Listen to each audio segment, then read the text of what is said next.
Bonjour à tous, ici c'est Pouzol. Donc on se retrouve sur Google SketchUp. Donc ici nous allons voir les deux outils qui sont là. L'outil maître et ici l'outil cotation. Donc je vais faire venir un objet. Donc ici j'ai la fenêtre composant qu'on peut toujours garder ici aussi comme le tuto précédent que j'avais mis. Qu'est-ce que j'avais mis déjà? Ah ça c'est ballot. Tiens. Ah oui, info sur l'entité. Voilà, comme celle-ci. Et vous voyez, vous pouvez hop, mettre ici et mettre ici. Si vous bougez celle-ci, les deux suivent.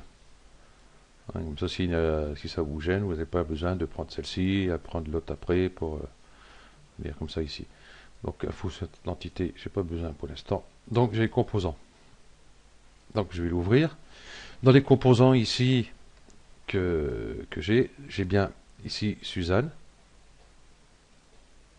Voilà. Et puis, j'ai le cube que j'avais sur le tuto précédent, mais en composant.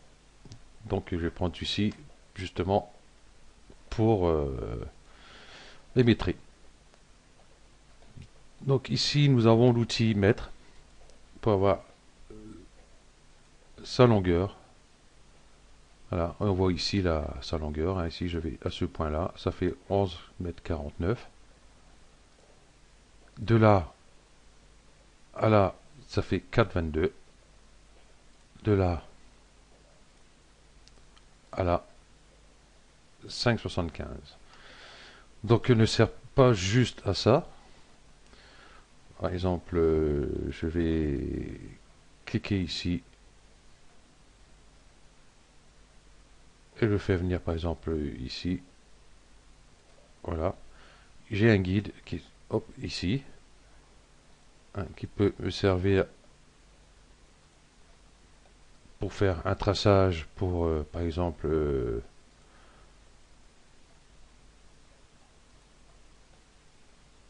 si je veux faire une fenêtre pour avoir le guide ici pour être tous alignés à la même hauteur, par exemple, je prends ici, je clique là, je clique là, je fais ma fenêtre et je vois que j'ai exactement ma fenêtre. Ici, je clique là, là, je garde toujours la même hauteur de la fenêtre. Donc voilà, nous avons des guides. Les guides, on peut toujours hop, les effacer. Voilà, comme ceci. Donc voilà quoi c'est à l'outimètre. Je peux aller ici.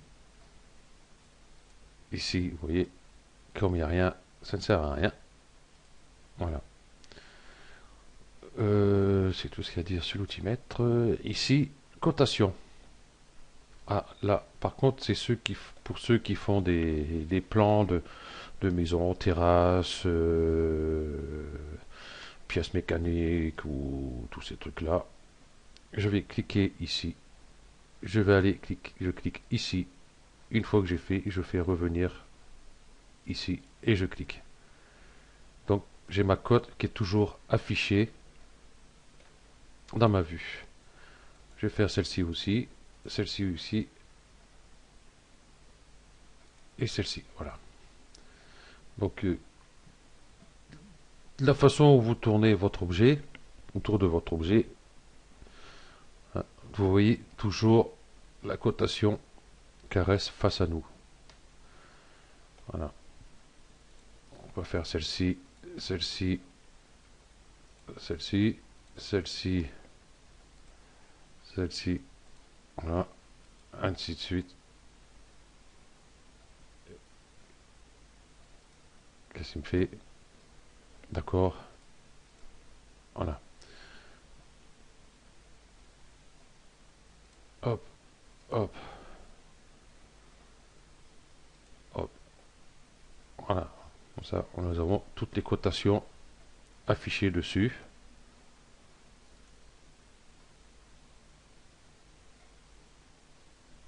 Celle-ci, peut-être que je la tourne. Elle veut pas descendre. Bon, tant pis. Voilà. Voilà à quoi sert l'outil cotation. On peut faire aussi, bien sûr, pour les fenêtres.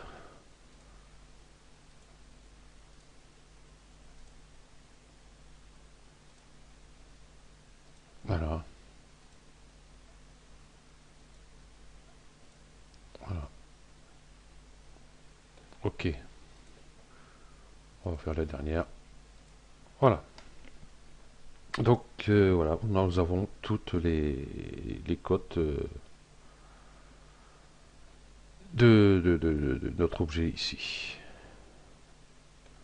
À part celle de la largeur ici, que j'ai pas. Voilà.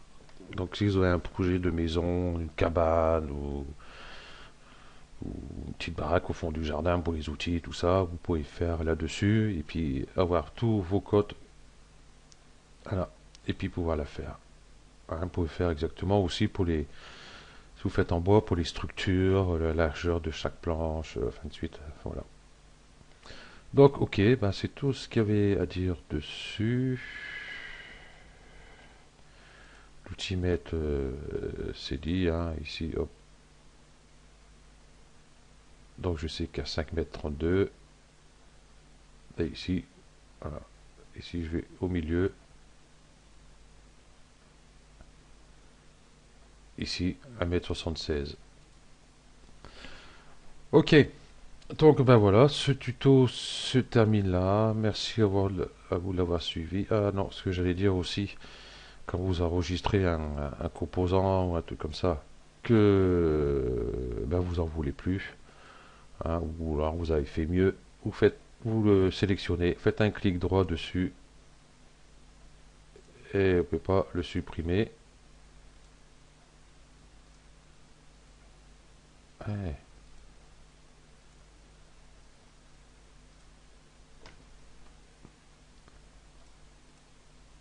Clic droit, ah si, vous faites un clic droit directement dessus, toutes les copies sont supprimées. Ok, ça fait chouette. Voilà, ok. Donc voilà, ce tuto se termine là. Merci à vous d'avoir suivi et à bientôt. Ciao.